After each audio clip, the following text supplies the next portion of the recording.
Okay எனக்கு தலைக்கு மேலே வேலை இருக்குது, ஆனால் அதை விட ரொம்ப லேசியாக இருக்குது, அதனால் அந்த வேலையெல்லாம் அப்புறம் பார்த்துக்கலாம். இது என்ன மாதிரி நீங்களும் இருந்தீங்கன்னா இந்த 3 மெத்தடை ட்ரை பண்ணி பாருங்க. மேபி அந்த ஒரு கொடிய நோயிலிருந்து ஒரு ரிலீஃப் கிடைச்சாலும் கிடைக்கலாம். Let's get start. It's my personal favourite. It's called habit start. இதை பற்றி சிம்பிளாக சொல்லணும்னா, ஒரு கரெக்டாக ஒரு ஹேபிட் நம்ம டெய்லியும் பண்ணிக்கிட்டு இருப்போம். அந்த ஹேபிட்டை பண்ணி முடித்த உடனே இந்த ஹேபிட்டை பண்ணிடணும். அதாவது நம்ம புதுசாக எந்த ஹேபிட்டை பண்ண போகிறோமோ அதை பண்ணிடணும்.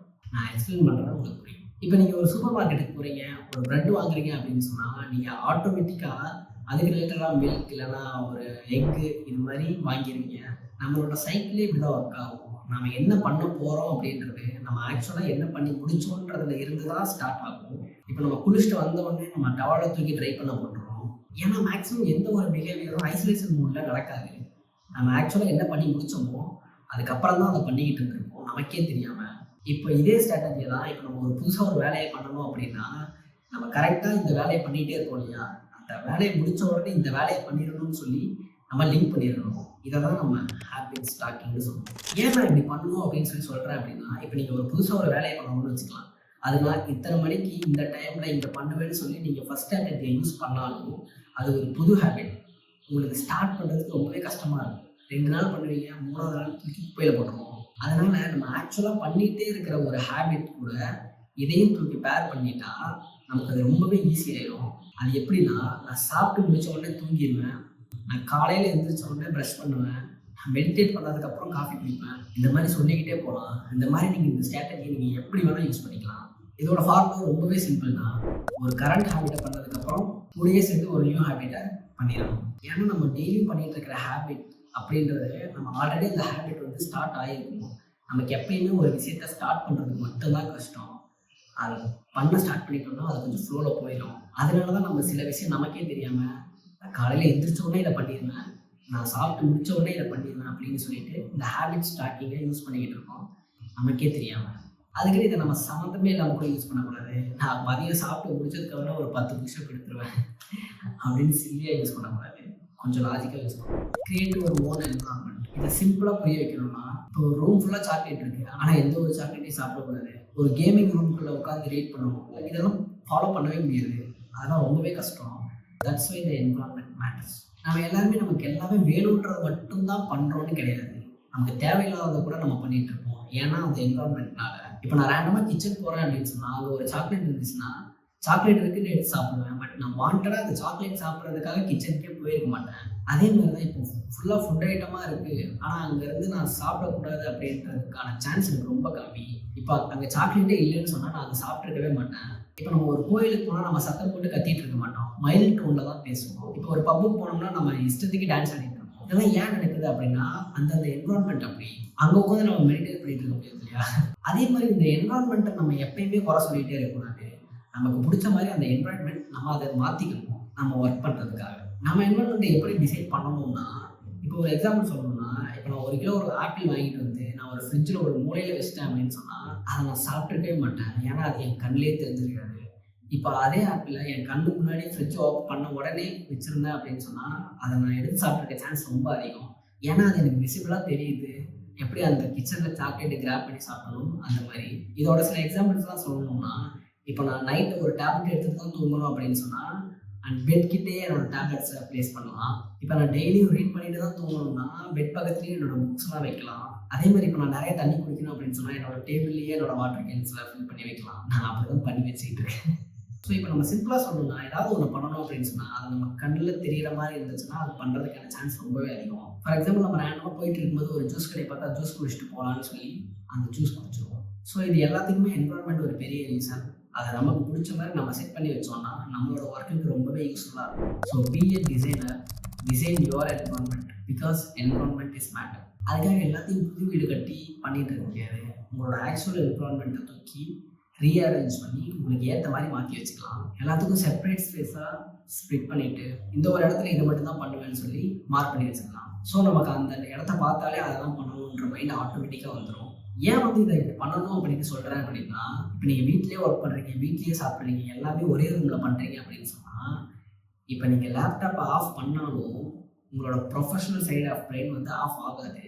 இப்போ நீங்கள் இதே ஆஃபீஸில் ஒர்க் பண்ணிட்டு வீட்டுக்கு வரீங்க அப்படின்னு சொன்னால், நீங்கள் ஆஃபீஸை விட்டு வெளியே வந்த உடனே உங்களோட professional side of brain off ஆயிடும், personal side of brain on ஆயிடும். எனக்கு ஃபீல் ஆன மாதிரி நான் இதை சொல்லியிருக்கேன். ஐ திங்க் உங்களுக்கு புரிஞ்சிருக்கும்னு நினைக்கிறேன்.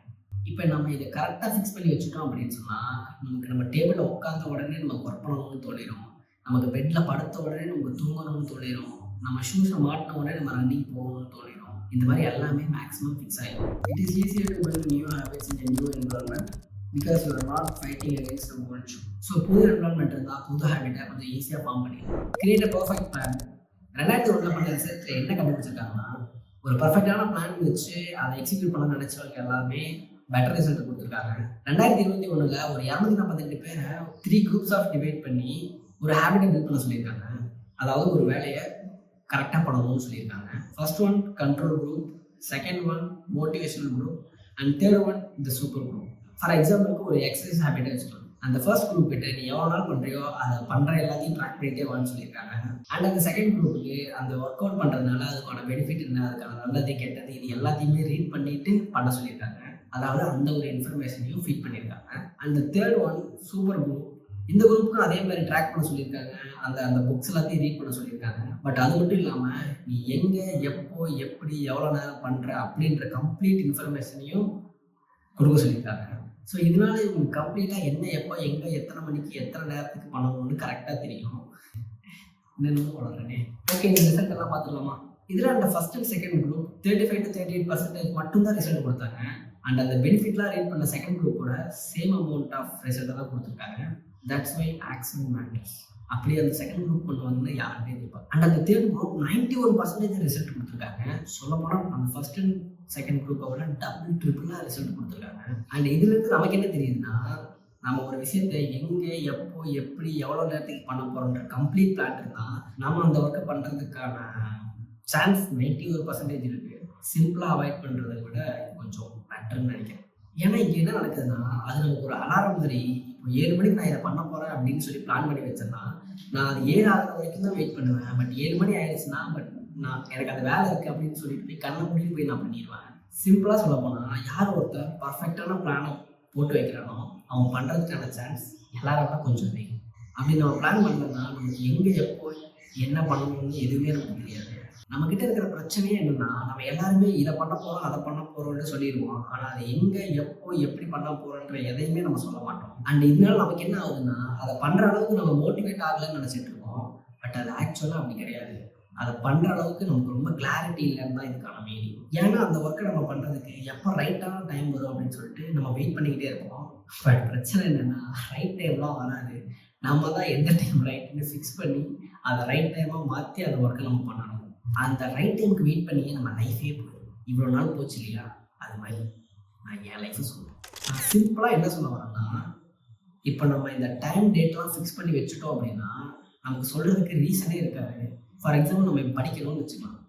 இப்போ நான் 5 மணிக்கு படிக்க போகிறேன் அப்படின்னு சொல்லி ஃபிக்ஸ் பண்ணி வச்சுட்டேன் அப்படின்னா இப்போ எனக்கு இப்போ இந்த ஜென்ரல் கொஷின்ஸ் எல்லாமே கட் ஆயிரும்.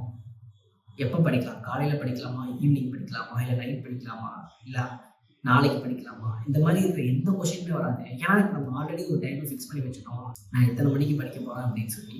இந்த கொஷின்ஸ்லாம் அவாய்ட் பண்ணிட்டாலே நம்ம அந்த ஒர்க்கை பண்ணுறதுக்கான சான்ஸ் அதிகமாக இருக்கும். இப்போ நான் இந்த வீடியோ ஷூட் பண்ணணும்னா கூட எப்போ ஷூட் பண்ணலாம், நாளைக்கு பண்ணலாமா நாளைக்கு பண்ணலாமான்னு தான் யோசிப்பேன். பட் நான் நாளைக்கு 5 மணிக்கு இந்த வீடியோ எடுக்கணும் அப்படின்னு சொல்லி ஃபிக்ஸ் பண்ணிட்டேன்னா காலையில் எழுந்திரிச்சு சொன்னேன் 5 மணிக்கு ஓகே இதெல்லாம் எடுக்கணும் அப்படின்னு சொல்லிட்டு மைண்டில் இருக்கிறதுனால நான் ஆட்டோமேட்டிக்காக போய் பண்ணிடுவேன். ஏன்னா அதுதான் எனக்கு ரைட் டைம், நான் தான் ஃபிக்ஸ் பண்ணியிருக்கேன். அதனால சொல்கிறேன் எல்லாத்தையும் பர்ஃபெக்டாக பிளான் பண்ணணும்னு. இது எல்லா வாட்டியும் ஒர்க் ஆகிடாது, எல்லாருக்கும் லேசியாக தான் இருக்கும். பட் இதை பண்ணுறதுக்கான சான்ஸ் ரொம்ப அதிகமாக இருக்கும் தான் நான் சொல்ல வரேன். இந்த ஸ்ட்ராட்டஜியை சிம்பிளாக அப்ளை பண்ணணும்னா, நான் இந்த டைமில் இந்த லொக்கேஷனில் இந்த ஒரு பிஹேவியரை பண்ணுவேன் அப்படின்னு சொல்லி நோட் பண்ணி வச்சுக்கணும்.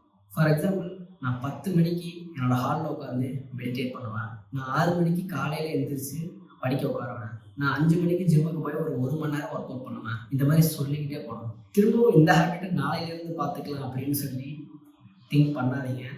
அப்படியே நீங்கள் திங்க் பண்ணாலும் தயவு செஞ்சு நியூ இயர் வரைக்கும் வெயிட் பண்ணாதீங்க, மண்டேலேருந்து ஸ்டார்ட் பண்ணிடுங்க. ஏன்னா நமக்கு எல்லாருக்குமே ஒரு பிரச்சனை இருக்குது, எந்த ஒரு விஷயத்த பண்ணாலும் ஃப்ரெஷ்ஷாக நியூ இயரில் தான் ஸ்டார்ட் பண்ணணும்னு. ஓகே, அந்த பாயிண்டில் வந்தால் கூட அட்லீஸ்ட் வீக்கில் ஃபர்ஸ்ட் டே மண்டேலேருந்தே ஸ்டார்ட் பண்ணிடணும். இப்படி நீங்கள் எல்லாத்தையும் டைம், டேட், லொக்கேஷன் வச்சு மார்க் பண்ணி வச்சிருக்கிறனால உங்களுக்கு அன்வான்டட் திங்ஸ் அந்த டைமில் வந்துச்சுன்னா, ஆமாம்ல எனக்கு இந்த ஒர்க் இருக்குன்னு சொல்லிட்டு நம்ம ஈஸியாக அதை நோ சொல்ல முடியும்.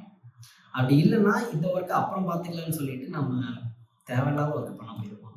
And thank you so much for வாட்சிங். இந்த வீடியோ உங்களுக்கு வேல்யூபிளாக இருந்திருக்கும்னு நினைக்கிறேன். நான் உங்களை நெக்ஸ்ட் வீடியோவில் பார்க்குறேன். பாய்.